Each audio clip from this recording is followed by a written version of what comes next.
Just the announcement. I think we follow this and very happy this morning. We have the high number of attendance. So dear colleagues and friends, all national focal points for periodical reporting across the Asia Pacific region, the World Heritage Site managers, colleagues from UNESCO field offices, the advisory bodies to the World Heritage Committee, ICOMOS, IUCN, and ICROM, the World Heritage Category 2 centers under the auspices of UNESCO. Good morning, good afternoon, or good evening to all colleagues. First of all, I wish you all a very happy new year of 2021 with every success. This is Dr. Feng Jin, Chief of Asia Pacific Unit of the World Heritage Center, speaking from UNESCO headquarters in Paris. Welcome to all, and thank you for attending the 11th Thursday morning training session organized by the World Heritage Center for the periodical reporting exercise in Asia and the Pacific region. This week, we finish our in-depth sessions dedicated to specific topics addressed in the periodical reporting questionnaire. Today's session focuses on maps and boundaries, which are an important topic in your reporting for section 2 of the questionnaire concerning each World Heritage property. Picking up on our previous presentations on the OUV attributes and factors affecting the properties, we will review this crucial information about World Heritage properties. I would like to inform you that in the framework of the current periodical reporting exercise and as a follow-up to the retrospective inventory project launched by the World Heritage Center in 2004, the Center has reviewed the geographical and cartographic information of World Heritage properties in the Asia-Pacific region. As part of this project, we identified some 136 culture, natural, and mixed World Heritage properties in 28 countries, for which maps clearly showing the delimitation as inscribed by the World Heritage Committee are not available at the World Heritage Center. So in conjunction with the launch of the periodical reporting exercise in the Asia-Pacific region, a letter from the director of the World Heritage Center was sent to these 28 state parties on 21st of October 2020. I would therefore like to request your authorities to provide the World Heritage Center with adequate quality maps and geographic information of these properties. The technical requirements which should be met were also attached to for ease of action to this letter of 21st October 2020. Please let me also draw your attention to the fact that the information we are requesting refers to the World Heritage property as inscribed and does not take into account modifications to its delimitation that have intervened after its inscription and have not been submitted to the World Heritage Committee. To follow up on this matter, I'm very happy to have some dear colleagues join us today. In addition to the APA periodical reporting team, Valentino, Anatole, Akane, and Michel, that you have got to know over the past few weeks already. So we have Ms. Luba Janikova, experienced specialist from the World Heritage Center's nomination unit, who will deliver a presentation on the processes linked to maps and boundaries of World Heritage properties, their clarifications and modifications, as well as the technical requirements. My colleagues from the World Heritage Center will also give you a presentation of the background to maps, the structure of the questions to be answered in your questionnaire, and an overview of lessons learned from other regions on this topic. At the end of the session, we have planned some time to open the floor and respond to questions from the participants. All presenters will be available to answer questions, as well as Mr. Matei Osti, representing IUCN, and the representatives from ICOMOS International and ICROM, as well as Asia Pacific Periodical Reporting team. As in previous sessions, this session will be recorded and the video and the presentations shared with you after the session. As this topic is especially relevant to World Heritage Site managers, we have invited the national focal points to extend the invitation to site managers in their respective countries. As before, we strongly encourage you to share the reporting and materials, the recording and materials with site managers after the session as well. I would like to take this opportunity to remind all of you that periodical reporting is meant to be a state party driven process. In this spirit, we encourage many of you to organize national workshops with site managers in your respective countries. Of course, with full consideration given to the current health situation. I have been very happy to hear that many of you organized workshops since the exercise began on the 1st of October last year. And we will share some examples of these efforts with all of you in the coming weeks. Let me take this opportunity to express once again our thanks to the Republic of Korea, who support through their funds in trust agreement with UNESCO, makes these training sessions and the close follow-up of the periodical reporting exercise at the Asia Pacific region possible. Before we dive into issues relating to maps and boundaries, I will pass the floor to my colleague from the World Health Center, Mr. Michel Van, who will provide an update on progress with the questionnaire so far and address a few logistic and practical questions. Finally, for your information, in the course of the coming week, we will share with the national focal points an update of the progress with the questionnaire. So Michel, you have the floor. Thank you. Thank you very much, Feng. I think I will begin today by expressing my absolute joy to see the amount of people who have joined us today. This is one of our highest percentage of people just participating in a session. So I first want to address, we still do have some cameras that are on.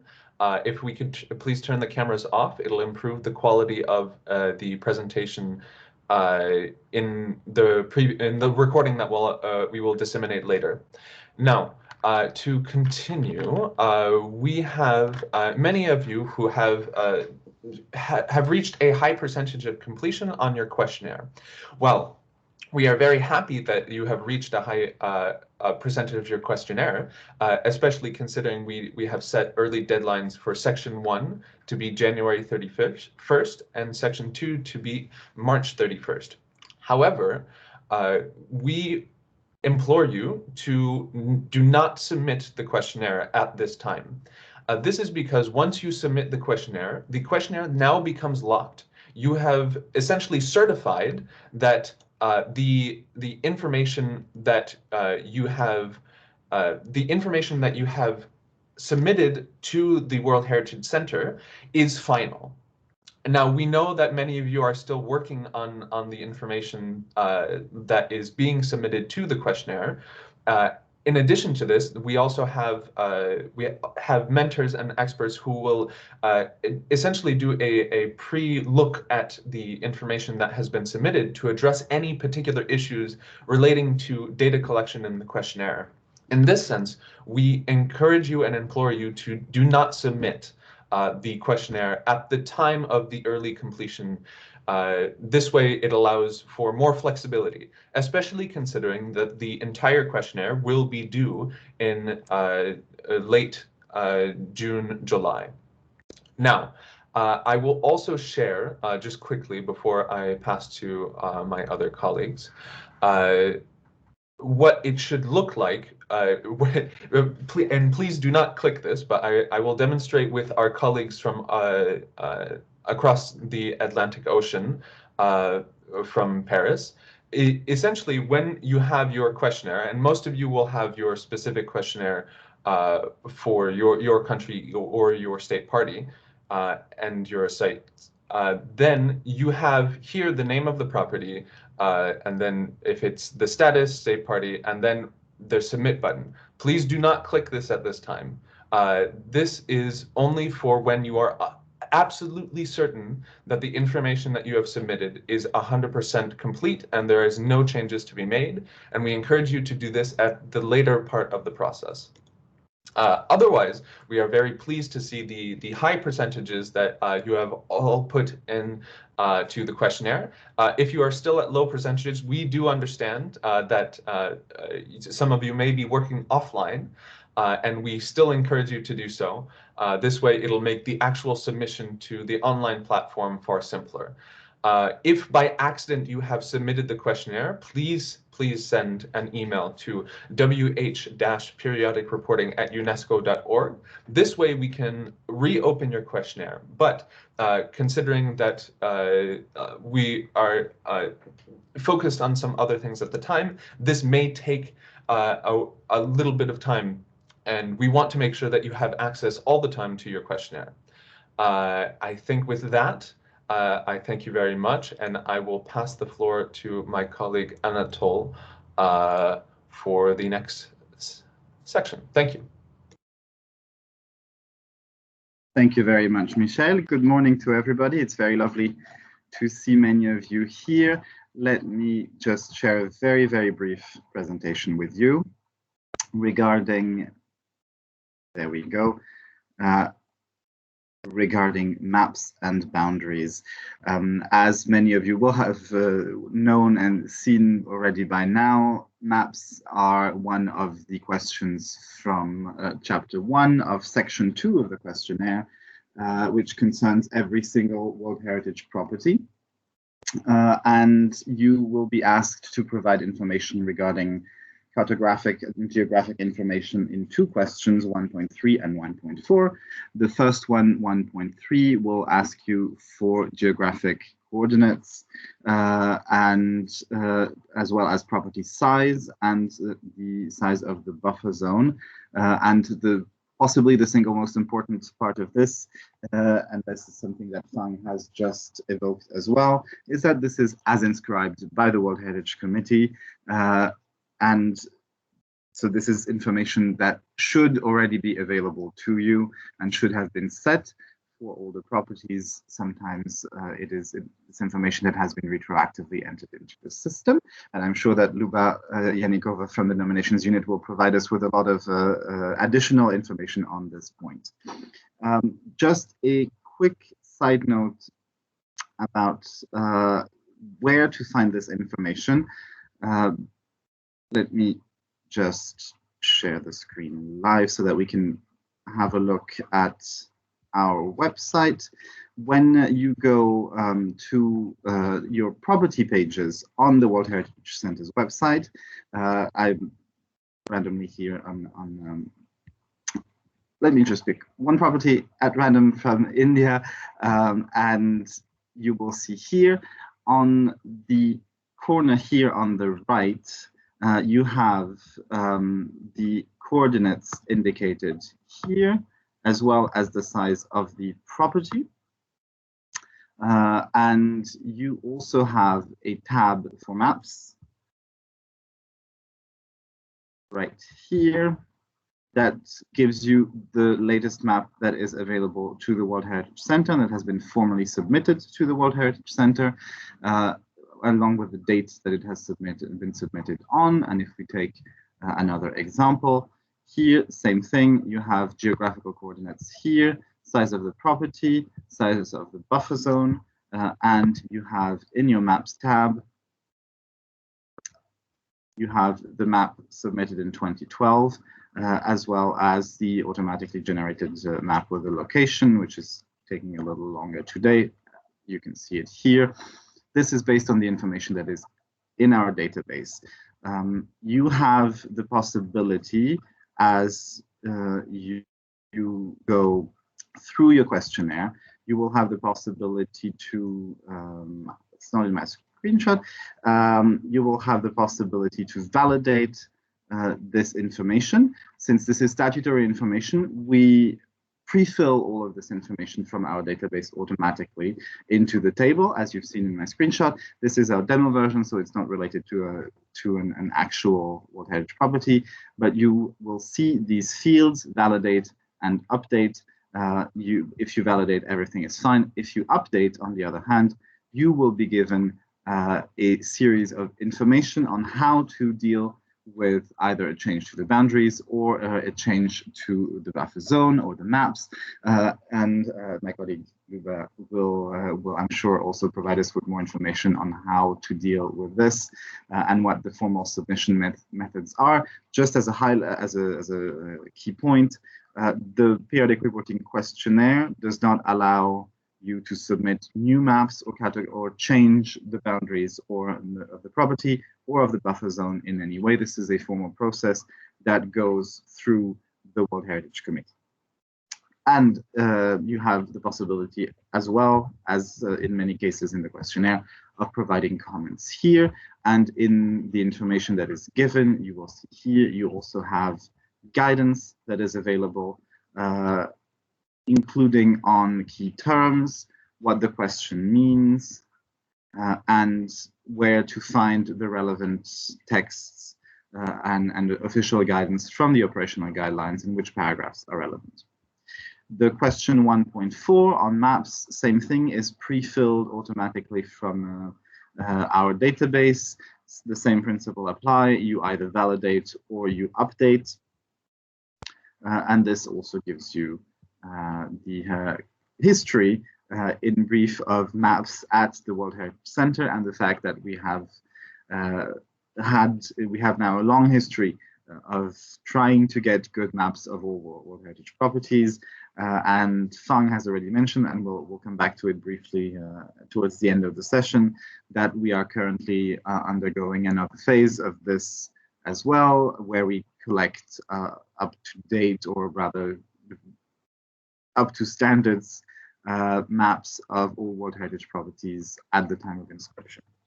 And so once you have filled out these two questions, you are essentially done as regards maps in the periodic reporting questionnaire.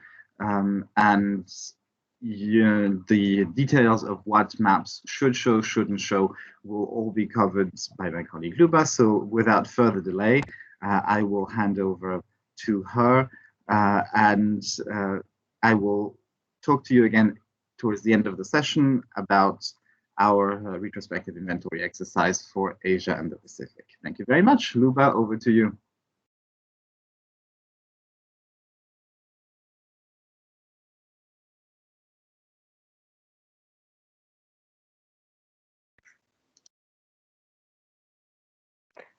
Good morning, everyone, and good afternoon and good evening. My name is Luba Yanikova, and I work at the World Heritage Center in the Nominations Unit. And in my presentation today, I will talk about the processes linked to boundaries of World Heritage properties, their clarifications and modifications. And I will specifically talk about the boundary clarification process, requirements for complete maps, minor boundary modifications, and I will explain briefly the differences between boundary clarifications and minor boundary modifications. Then I will speak about significant boundary modification and also briefly explain the modifications to the criteria of a property that is already inscribed on the World Heritage List and modifications to the name of a property already inscribed. So boundary clarifications. The boundary clarification process was initiated in 2004, and it is a retrospective exercise. Its objective is to identify World Heritage properties where information on boundaries, serial components, and size of areas is missing or is not adequate. As you know, this data plays a key role in the different statutory processes, such as reactive monitoring, modification to boundaries, periodic reporting. But above all, this data is essential for the effective conservation, management, and protection of World Heritage properties. In the framework of the boundary clarification process, all maps provided in the nomination dossiers and in the evaluations of the advisory bodies were examined to check whether they included the delimitations of the World Heritage property as inscribed. And cases where the delimitations were not included or were not clear were communicated to the states parties concerned in order for them to provide this missing information. So, as I said, the overall objective of this exercise is to have an up-to-date cartographic and geographic information for all World Heritage properties. No proposals for minor or significant boundary modifications to boundaries of World Heritage properties can be examined if the committee can be examined by the committee if the delimitation of such properties as inscribed is unclear. Just for your information, since 2004, the boundary clarification process has dealt with more than 600 properties inscribed on the World Heritage List, and the committee took note of more than 300 clarifications. In parallel to the third cycle of periodic reporting, maps and geographic information of all properties inscribed on the World Heritage List in the Asia and the Pacific region were examined. The same exercise was also done for the Arab states and Africa regions. As a result, 28 states parties in the Asia and the Pacific region were contacted by letter and asked to provide technically improved maps and up-to-date geographic information for 136 inscribed properties. The state parties are asked to provide the maps and information to the World Heritage Center by 15 February this year. This date was chosen in order for the World Heritage Center to have enough time to include these clarifications into the working document for the next session of the World Heritage Committee. Once the map and information are received, they are carefully reviewed by the World Heritage Center, and if they're satisfactory, they're presented to the committee in the working document 8D for noting. For illustration on this slide, you can see two maps. The original map of a property inscribed in 1983 and the boundary clarification map of the same property from 2016. Boundary clarifications should be submitted to the World Heritage Center in 2 printed copies, together with an official letter and in an electronic version. If GIS shapefiles are available, these should also be provided. Boundary clarifications are considered satisfactory if they represent the property as inscribed at the time of its inscription on the World Heritage List. This means that they are consistent with the information provided in the nomination dossier, with the evaluation of the advisory body, and the decision of the World Heritage Committee. The maps also need to meet the current technical requirements. So what are the requirements for a complete map? The maps need to be in the appropriate typology. They must clearly show the delimitation of the property as inscribed. They must present scale, the orientation and references to geographical coordinates. A clear legend must be included in English or French, as well the size of the area in hectares of the property and of the buffer zone, if applicable. Appropriate typology. According to the size of the property, maps can be either topographic for large sites natural properties or cadastral for small size, usually cultural properties.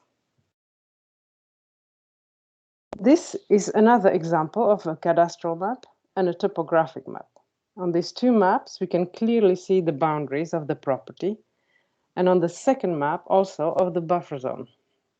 On both these maps, you can see that the boundaries are marked with very thin lines. And this is very important because thick boundary lines make the boundaries actually ambiguous.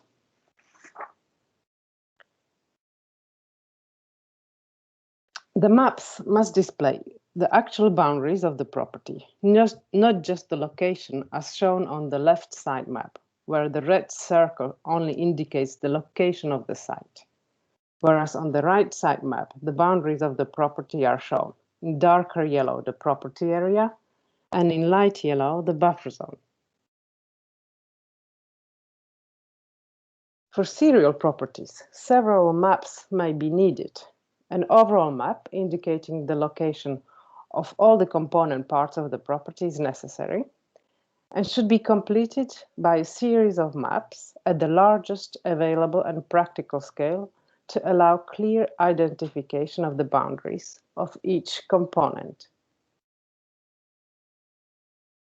This is another example of maps of a serial property. On the left side, we have the overall map indicating the location of all the component parts forming the property. And on the left side, we have an example of a detailed map showing two components on one map. You can see component 1, 2, and 3, and they are displayed on the same map. This is also possible. Each map must indicate a ratio scale in numbers, as well as a bar scale. The map should be at the largest available and practical scale to clearly show the boundaries of the property and to allow the clear assessment of the impact of any proposed development, which is within, adjacent to, or on the boundary line. A map should present a coordinate grid or coordinate ticks. The coordinate system shall also be indicated. A coordinate grid can be replaced by the indication of the coordinates of at least 4 points on the map. The north must also be indicated on each map. And each map should present a clear legend in one of the two languages of the convention, so either in English or in French. The legend should refer to the boundaries of the property and, if relevant, to the buffer zone. Any other definitions, such as protected area or zone A, B, C, can be confusing. And lastly, the boundary clarification maps should also include the size of the area of the property in hectares and, if relevant, of the buffer zone. So, in a summary, a map should be in the appropriate typology. It must show the clear delimitation of the property as inscribed. The reference to geographical coordinates should be included, as well as orientation, bar scale, and scale. The legend in English or French should refer to the boundary of the property and buffer zone. And finally, the area in hectares should also be included.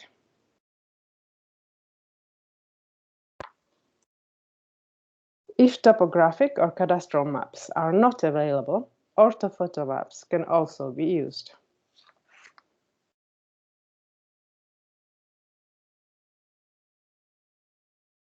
As already said, there are two questions regarding geographic information in the periodic reporting questionnaire. They are both pre-filled with the information that is available at the World Heritage Center. In the first question, 1.3, information regarding the size of the property and of the buffer zone, if applicable, and the central point coordinates of the property are pre-filled. In case of serial properties, a table listing all the serial component parts of the property, the size of the areas of each component, and of the buffer zone, if applicable, and the central point coordinates is included. If this information is correct, you are asked to validate the information. If incorrect, you can provide explanation in the comment field, which will open if you click on the Update button. However, please note that the information on areas or serial components cannot be just updated through the periodic reporting tool. The information will need to be officially submitted to the World Heritage Center, and it will need to be examined through the boundary clarification procedure. The second question, 1.4, a map that is available at the World Heritage Center is attached. You're asked to check this map and to validate it, if correct, or provide comments through the Update button. If no map is attached, it means that no map or no adequate map is available at the World Heritage Center. In this case as well, the cartography shall be officially submitted to the World Heritage Center and will be examined through the boundary clarification procedure. Now we come to the modification to the boundaries. So any change to the original delimitation of a property or its buffer zone, and original means as inscribed, needs to be evaluated by the advisory bodies and approved by the World Heritage Committee. By change we mean any modification of the property boundaries and modifications or creations of buffer zones. This is stipulated in the operation guidelines in paragraph 163, 164, and 165. Minor boundary modifications are defined in paragraph 163 and 164. These two paragraphs state that minor boundary modification is one which does not have a significant impact on the extent of the property and does not affect its outstanding universal value. Reductions of properties can be considered as minor boundary modifications only under exceptional circumstances. The creation of a buffer zone after the inscription of a property is considered as a minor boundary modification. Minor boundary modification requests must be received by the Secretariat by the annual deadline of 1st February and must be prepared in compliance with Annex 11 of the Operation Guidelines. Minor boundary modifications are evaluated by the advisory bodies and then examined by the World Heritage Committee at its following session. The committee can approve, not approve, or refer such modifications. Minor boundary modifications do not count in the annual quota of number of nominations submitted per state party. The format for minor boundary modification request is included in the operation guidelines as Annex 11. You will be asked to provide the area in hectares of the property and of the buffer zone, if applicable, as inscribed and as proposed to be modified. You will be also asked to provide a short description of the modification, a justification for the modification, contribution to the maintenance of the outstanding universal value of the property, implications for legal protection and for management arrangements, and maps of the property as inscribed and as proposed to be modified. So what are the differences between boundary clarifications and minor boundary modifications? These two processes are different in the concept, process, deadline of submission, and the documentation to be submitted.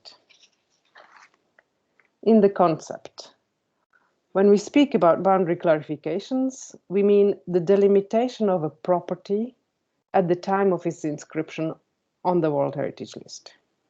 Whereas minor boundary modifications are modifications to the delimitation of the property which intervened after its inscription on the World Heritage List. The process: clarifications are reviewed by the World Heritage Center and then presented to the World Heritage Committee for noting. Minor boundary modifications are forwarded by the World Heritage Center to the relevant advisory body for evaluation and then presented to the World Heritage Committee for examination. The deadline for clarifications is normally 1st December. However, exceptionally this year, we have asked the state parties to send their clarifications by 15 February. For minor boundary modifications, the deadline is set by the operational guidelines, and it is 1st of February. The documentation to be submitted for clarification, it is only the maps, and for minor boundary modification, it is the duly filled in Annex 11 of the operational guidelines.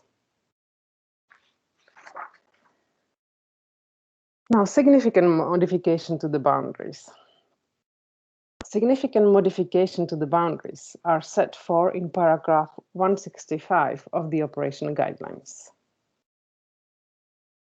A significant modification to the boundaries allows for extension or reduction of the boundaries of a World Heritage property.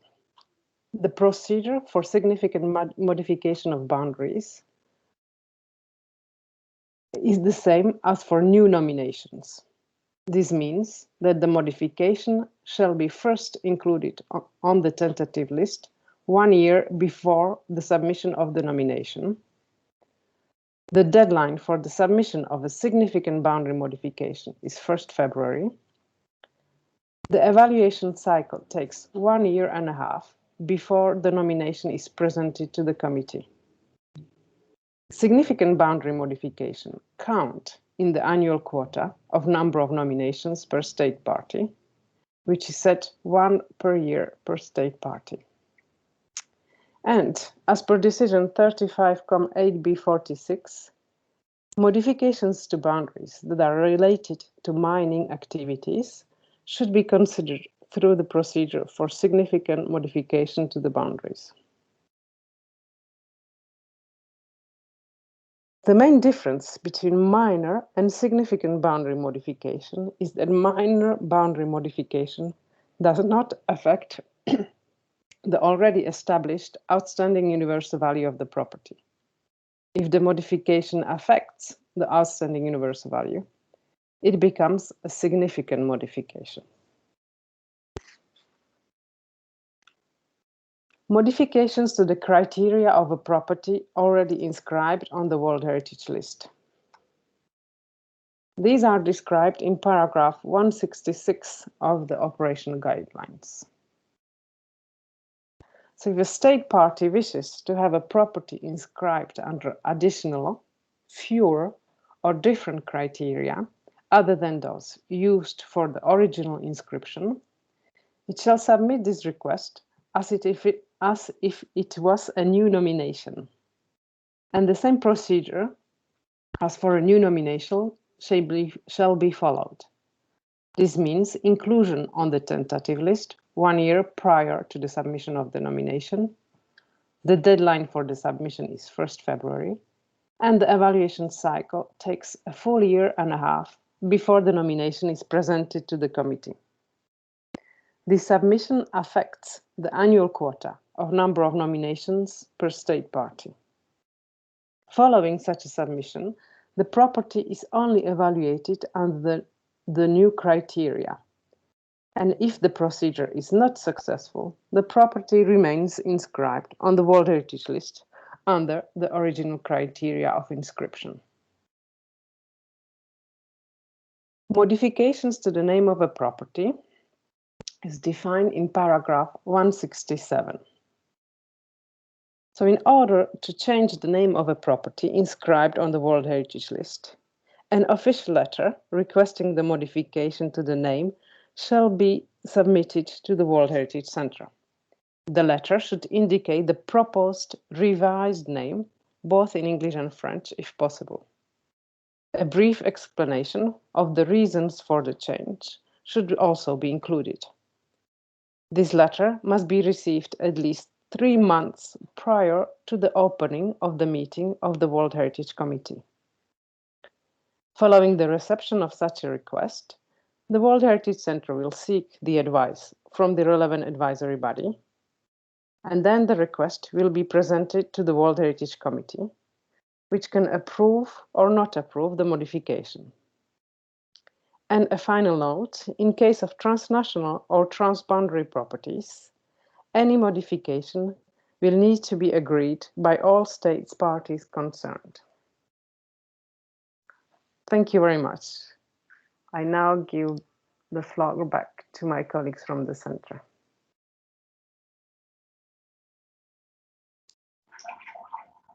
Thank you very much, Luba, for this very, very helpful presentation. I know that questions of maps and boundaries, while they are not extremely complicated as in terms of periodic reporting and our reporting duties in the questionnaire, are some of the thornier or more often discussed issues at our end. So I'm very happy that, and I hope at least that we have been able to clarify some of the finer points for all of our site managers, all of our national focal points for periodic reporting. And I'd like to take this opportunity to thank all of them for their efforts so far in filling out the questionnaire. We're very happy with the progress that has been made. We still have a long road ahead until we are done, but I think that we are on the right track.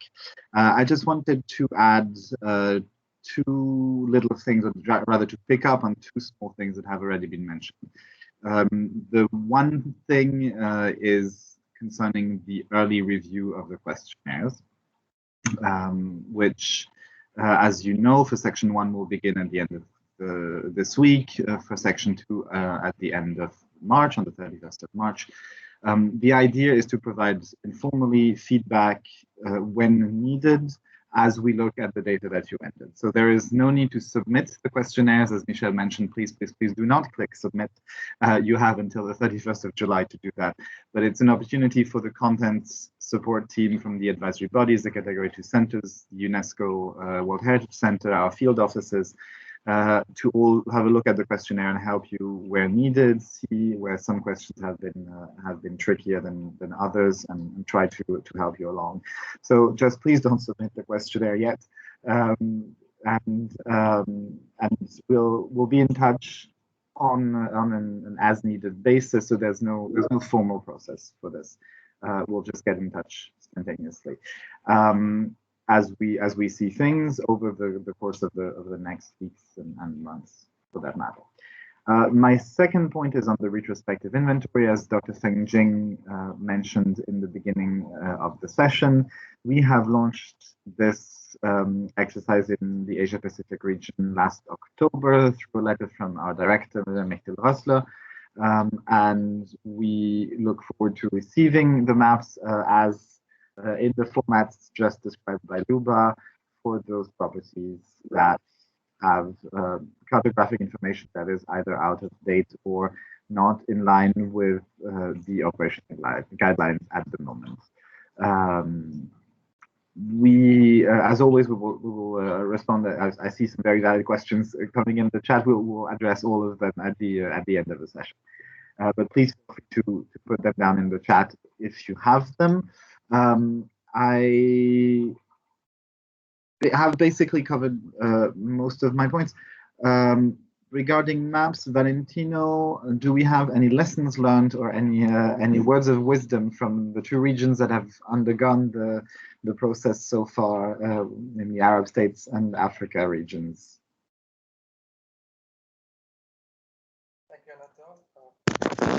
Thank you, Anatole. So far, I think everything has been covered by Luba, and it's quite clear. Just to know that some that of you might not see the maps, as Luba said, maps has to be presented to the committee and advisory bodies and the committee for adoption. So if maps, the questionnaire has been pre-filled in October, meaning that everything has been sent after that will not be reflected in the questionnaire. So if you have sent maps, state parties have sent maps in between October and now, so there will be no maps, of course, uploaded on the questionnaire. So do not, there's no need for you to update, just validate what you have seen as for on the questionnaire. This is it. Thank you very much. Thank you, Valentino. And this is a good opportunity, for instance, to make good use of our comments box to say that you have submitted a minor boundary modification or a boundary clarification for review by the committee since the beginning of the reporting window. That's also why we have all of our comment boxes with many of the questions. I think we can open the floor for questions now. I see that the chat has been very active. I don't know, Michel, have you had an opportunity to monitor a little bit more than I have? Yes.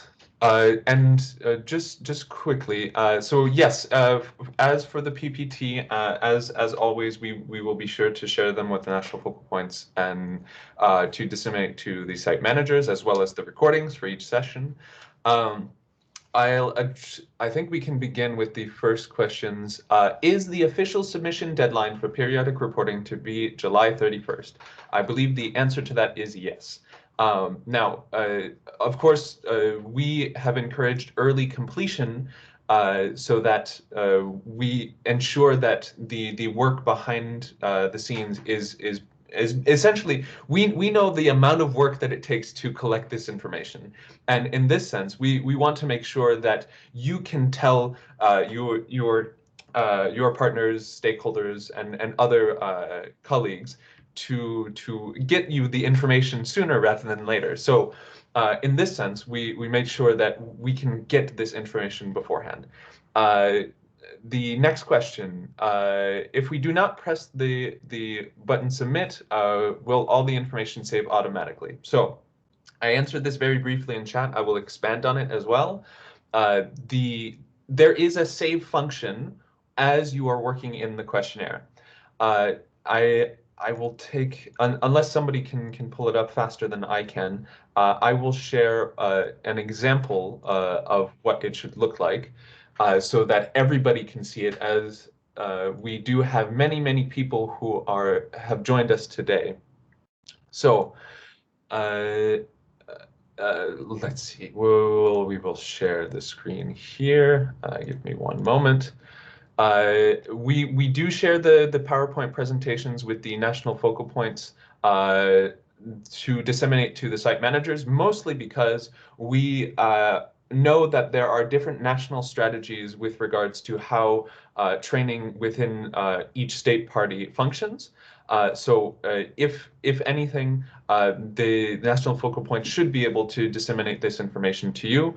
I think we can also discuss whether it would, if there are other methods of distributing this information, if the national focal points are in accordance with the decision. Now, I will share with you the example Mystery Land questionnaire. So most of your questionnaires will look similar to this if you're a national focal point, and for a site manager, it will be Mystery Land, Mystery Property. Now, as you go through the questionnaire to do your changes, you validate, you update, whatnot, as you are doing this, you click the Save button. Once you click Save, the information that you have inputted should be saved for future reference. So you can click Save. If I say, for example, for this test property, we say Validate, and we click Save.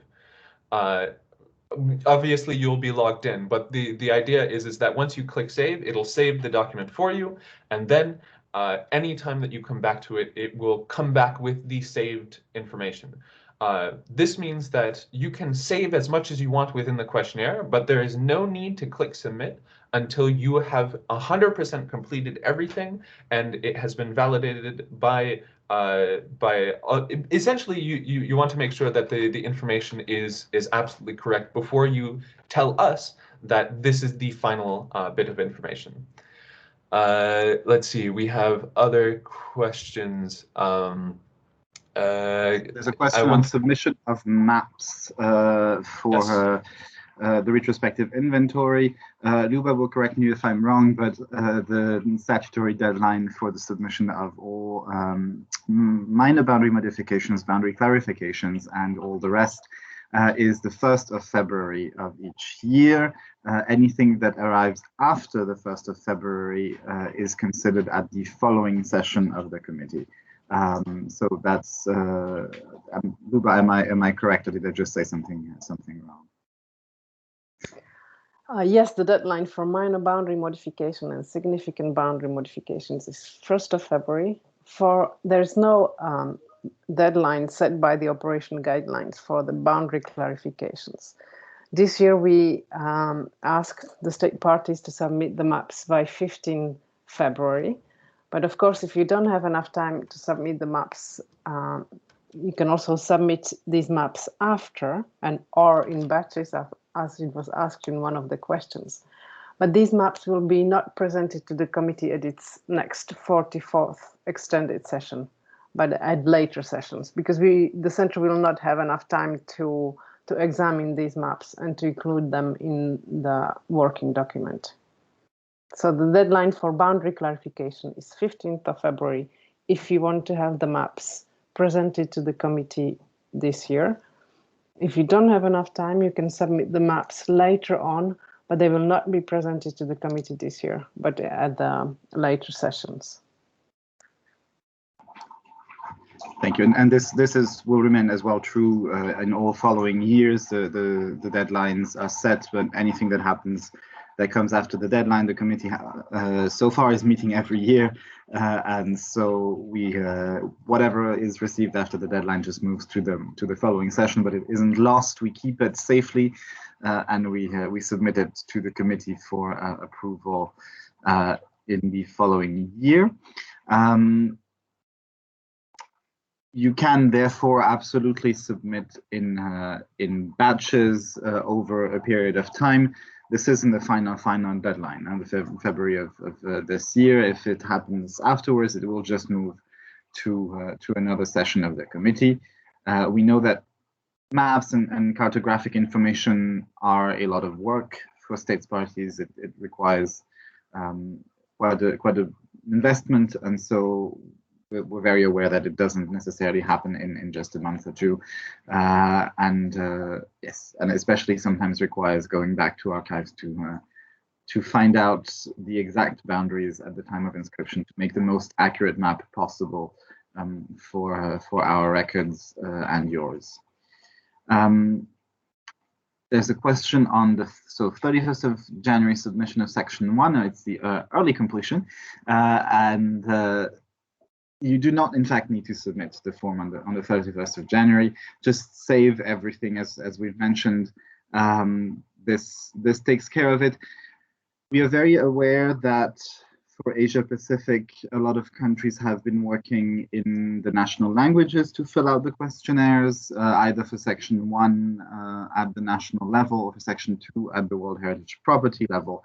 That's absolutely fine. If you want things to go for early review, if there's any way that it can be in either English or French, we welcome it. If not, but you have a question about something, the content team and the center have committed to trying our best with both our own linguistic abilities within the teams and Google Translate. But if you have a specific question about one of the questionnaire questions, please don't hesitate to share it with us directly. Even if we don't have access to your entire questionnaire in English, you can absolutely feel free to reach out and tell us, for question 513, I'm thinking, of answering this. Is this what you're expecting? Is this okay? Even if you're not actually yet in the process of translating the entire section 2 questionnaire into English, but you're still working on the collection of information in the national languages. So this, we are also here for you to reach out. For site managers, do if at all possible, do try and reach out first to the national focal points. We have provided the national focal points for periodic reporting with a lot of information over the past few months and a lot of presentations and videos and all of that. So hopefully that should allow them to answer questions. If there's anything else, please don't hesitate to reach out to the center and to us. As we've mentioned, we are increasingly, as we get closer and closer to the annual session of the World Heritage Committee, you'll have to be increasingly patient with us. It might take a few days for us to get back to you if you have a question, but don't hesitate to resend if you feel if you fear that we may have overlooked an email. We are not offended by follow-up messages. Very good. There's a question on maps of a certain age, which is a very common occurrence on the property. So a map that was black and white and that had no delineated buffer zone or property boundaries. And the question is, how can I show the recently delineated buffer zone and core zone in the map of the property? This one may be a good one for Luba. I have an idea, but I'm sure you have much more experience with this than I do. Yes, actually, it happens for most of the properties that were inscribed in the early years of the convention. The maps are just black and white sketches of the property. So what we advise you to do is to take all the documentation that is available from the time of inscription of the property and to try to draw the boundaries of the site as closely as possible to the original boundaries. So we just need to have a better map, but you need to try to reproduce the boundaries of the property as inscribed with the help of the nomination dossier, the evaluation from the advisory body, the national legislation, and then finally the decision of the committee. I hope I answered the question. There was another question regarding extension. That there was an extension to the inscribed area, but not as a modification. So any extensions on national level to the inscribed property need to be approved by the World Heritage Committee.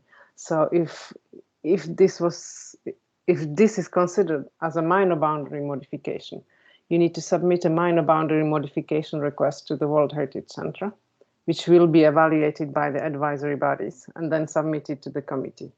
If this is a significant boundary modification, then you will need to prepare as if it was a new nomination. So you will need to describe your modification, how this significant modification improves the property and its outstanding universal value, and you need to submit this as a new nomination to the World Heritage Center by 1st of February. This nomination will be then again evaluated by the advisory body and presented to the committee for examination. And this is, I think, also a good opportunity to just pick up a point that was mentioned earlier. The retrospective inventory looks at maps of the properties at the time of inscription, and any subsequent changes that have been made obviously need their own maps. So if there have been extensions, major boundary modifications, etc., etc., these you can absolutely still submit these afterwards, but they are two different processes in a sense. But they all get to have a map attached to them. And in a similar vein, I think for Luba as well, if the property is in the middle of a national or UNESCO global geopark, Can that surrounding, so that can that delineation be accepted as the buffer zone? In principle, we have no objection, because usually these are well designed for another program. However, everything concerning the convention does have to go through the committee, and it needs to be reviewed by the advisory bodies, and it needs to be formally submitted. And Luba, can you confirm? Yes, you are absolutely right, Jonathan. And so it is up to the advisory bodies to evaluate the proposal, and then for the committee to adopt it. For multi-designated areas, we know that this is sometimes an important, that it would be helpful for management if the boundaries of every single designation aligned, and provided that there is justification. I think that this is something that can be put forward and that can be used. But this is entirely in a case-by-case basis, and this is subject to review by the advisory bodies of the committee. I don't know if Mattea, do you have anything to add on this point as this concerns natural heritage?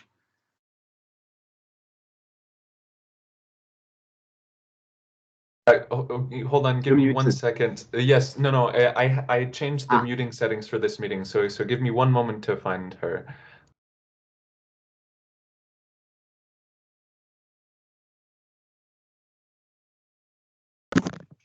Almost found. Apologies once again. We had to absolutely shift the method in which we prepare. Anadol?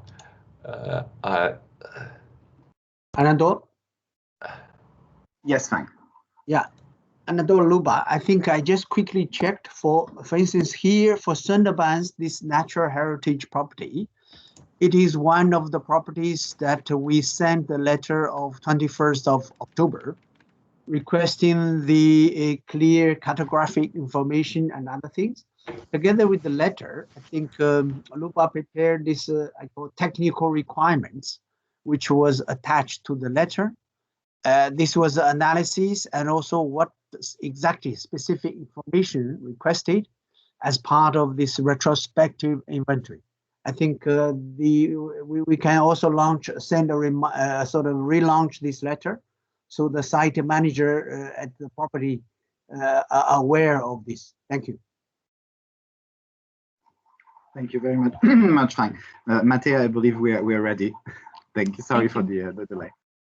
Thank you very much, and good morning to all colleagues. Yes, just to confirm, I mean, with regards to the delineation of any boundaries and buffers, I mean, this is a process that needs to go through the committee, and as colleagues in the World Heritage Centre have pointed out, the advisory bodies will evaluate it, and yeah, there's a specified process that it goes through.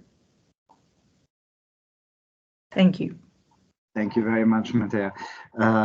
So just to re-clarify, yes, all the PowerPoints, the videos, all of this gets shared at the end of the session, and you'll get an email about this within the next 24 hours, roughly, as we have done for the last, I believe, 13 sessions now. There's a question on changes to the OUV for approval by WHC. Now, this is not related, well, this can also be related to maps, as a matter of fact.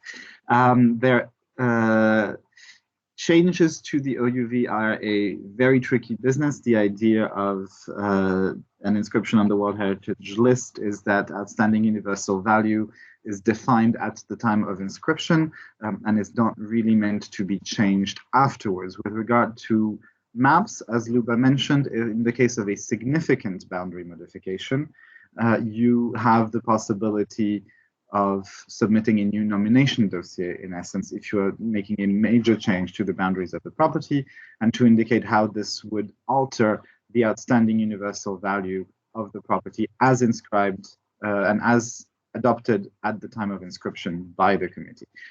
Changes to OUV otherwise are are extremely delicate. If you have a specific question about this, please don't hesitate to reach out to the center about it. But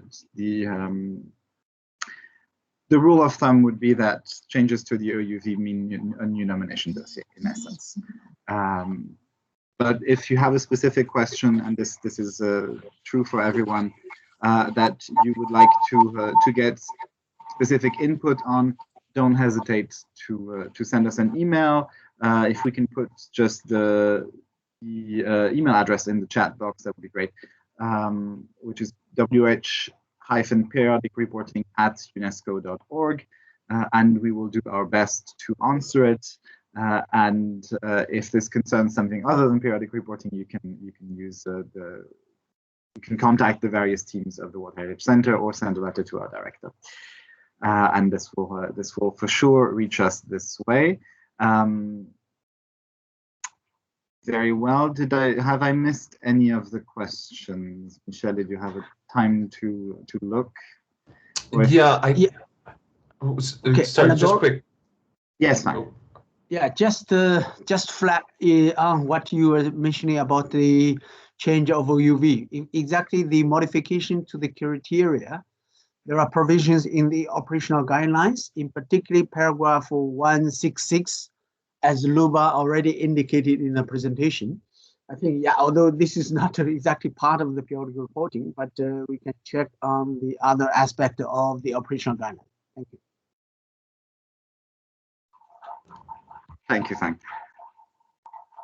Michelle, you were saying in terms of questions, did we have anything else? So I think so far we've covered most of the questions that are in the chat. I think one new one popped up in the meantime. And if anybody, we have now opened the floor to microphones as well. If you have a question you would like to speak up as opposed to chat, we do have a raised hand function, which I will demonstrate now. This raised hand function should be right next to the conversations box. And this will indicate that it'll essentially indicate that you would like to have a question answered, and then we will address them accordingly. Also, just as a reminder, we currently have the meeting scheduled until 10:15, which is another 5 minutes or so. So we may not be able to take all of your questions now. If you do have more questions, please send us an email. Anatole, so the question is excluding an old village from the natural site minor boundary, is excluding an old village from a natural site a minor boundary modification or a clarification? I think we would need probably a little bit more details with regards to this, but Luba, if you have anything to add. Yeah, I just answered in the chat that any modification to the boundaries of a property as inscribed is considered to be either minor boundary modification or a significant boundary modification, and it needs to go through the process. It's very difficult to say if this would be a minor or significant boundary modification. As you said, it depends on the site, and we would need more information, but it's definitely not a boundary clarification. There's another question on tentative lists. Now, tentative lists can be modified at any time during the year. There are no official deadlines for submission of tentative lists. However, if tentative lists are submitted before 15th of April every year, they will be included in the working document for the committee at its next session. But if they are received after the 15th of April, they will anyway be included in the tentative list database and on the tentative list of the state party. They will just not be included in the working document for the committee for that year. They will be included in the working document for the committee at its following session, at the session afterwards. And there's another important obligation for the tentative list is that if you are planning to submit a nomination, this site needs to be included on the tentative list at least 1 year prior to the submission of a nomination. So if you want to submit a nomination by 1st of February 2022, we need to receive the tentative list at least by 1st of February 2021. That's it. Perfect. Thank you very much, Luba. I think what we'll do now is we'll take last two questions. We'll take the first, the raised hand that we have, and then we will address the final question from Yellow Sea Wetland Institute. So please, if the chat member who has their hand up, if you could speak up, thank you. May I speak? Can you hear me? Yes, thank you. We can hear you. I had a question that I have been working on this site, which has been inscribed in 2010, sort of, and we have had to have a management plan, for which we were requested by the World Heritage Center to have a revised management plan. So we have now an adopted site management plan, in which the boundary of the buffer only may be ascertained by the state party. When we are answering the questions in section 2, can we take that as our adopted one, or shall we continue with the inscribed one? Answer according to the inscribed one. Thank you very much for your question. I think I'll pass this one to Valentino, since he would have a better grasp of periodic reporting in this sense. So Valentino. Thank you, Michelle. If I understand that, what you have in the questionnaire, it's for the maps, you will give a list of maps, and geographic information table, the list, is you have to validate what the answer you have, I mean, what has been given to you, which has already been pre-filled. In case for the management plans, in the chapter of management plans, there is you need to answer only the management that have been proposed to you. Then if you consider that there is a new coming, you can mention it by clicking update and mention that that the state party, the site management is being updated and you are planning to make some changes. But as Luba has said beforehand, that everything concerning to maps and maps need to be presented, be revised by the very bodies, and then will be presented by the Wildlife Committee. Okay, thank you. Just to bear in mind that the questionnaire is a snapshot, that we have present your questionnaire at a certain point. The question has been pre-filled with details that we have from our database at that time. So everything that is coming afterwards will not be reflected in the questionnaire. In case you want to mention it, you can still click on update and make a precision. Just also, I would like to add that at the end of each chapter of the questionnaire, you have a comment box at the end of the list of questions for the chapter. You have a comment box where you can also reflect your answer specifically to some questions. Thank you. Thank you. Okay, I think at this point we have answered the question in chat, and we have one. We will squeeze in this last raised hand. If you could please unmute, and we will take your question. And this will be the last question we take today. Thank you very much for all of your active participation. Hello. I want to one question about the buffer zone. That property in our country not added the buffer zone and core zone area, still not mentioning in the questionnaire that filled by the committee. We want to add the buffer zone and core zone area in hectares. This question, if you see that the area in hectares is not mentioned, then you click update and then put this information in the update comments. It might happen for technical reasons that some of the data is not reflected, which is, I mean, it happens, it's very scarce. I mean, not very often, but it might happen. If you see that the data is not presented in the table in the questionnaire, clicking on update and mention it so that we will verify it after the 31st of March. Thank you. Of course, 1 minute, please. And Luba, maybe you want to add something? I just wanted to add that if the data is not pre-filled, it also means that we don't have data at the Yes, World very Heritage true. Center. It means that maybe the World Heritage Center doesn't know the exact size of the area and of the buffer zone of your property. That's why the information is not pre-filled.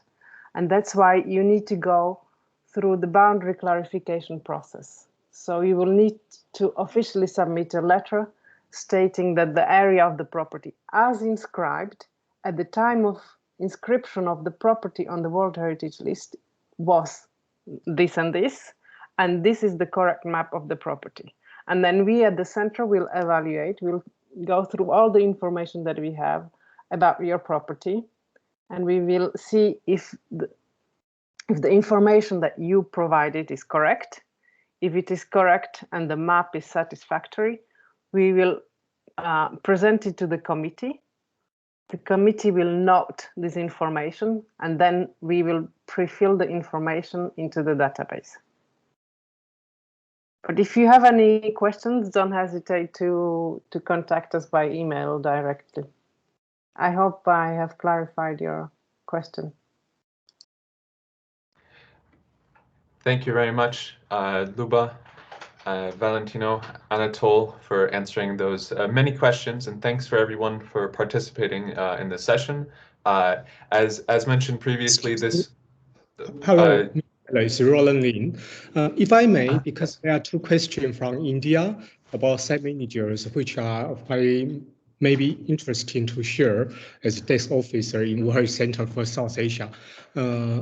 There is one question Luba has already mentioned answer, but I want to share with the site manager, particularly in South Asia, because it happens quite often. There are several procedures in parallel, which now we are focusing on periodical reporting. Some of the site manager and national focal points are now dealing with the state of conservation reports. Although these are very important procedures, but as Luba mentioned, also Valentina mentioned, the minor boundary modification or major boundary modification should be submitted officially in parallel to this state of conservation report or periodical reporting process. So for particular site managers in South Asia, this comes quite often. If you want to add buffer zone, which maybe in the time of inscription there is no buffer zone, or you want to proceed a minor boundary or major boundary modification, the procedure should be officially like official nomination process, officially, separately, independently. I hope this may be clear. Luba may wish to emphasize this, if I'm correct. Thank you. Yes, Roland, you're absolutely correct. Any modification to the property or to the buffer zone or creation of the buffer zone is considered as a modification, and it should be submitted either through the minor boundary modification process, or if this boundary modification is significant, through the significant boundary modification process, which was explained in the PowerPoint. And this PowerPoint will be shared with you later on, so you can go back to the procedures. They're explained in the PowerPoint.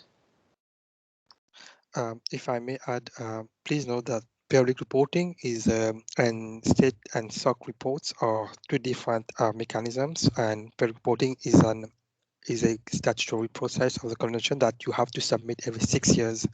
Every 6 years or so, state parties are supposed to submit periodic reporting. This is why you've been doing now, filling in the questionnaire. And if your site is being requested for a SOC report, it's a different process. It's not that because you're undergoing SOC report, you should also fill the questionnaire for periodic reporting with statutory. Thank you. Thank you very much, Roland, Valentino, and Luba for the clarifications. Since we are now a little bit over time, I thank you all very much for participating. I will now pass to Fengjing to close out today's meeting. Thank you. Okay, thank you, Michelle. Dear colleagues, thank you very much for your attention and very active participation in today's session. This been witnessed by the number. I think we have over 100 participants to today's session.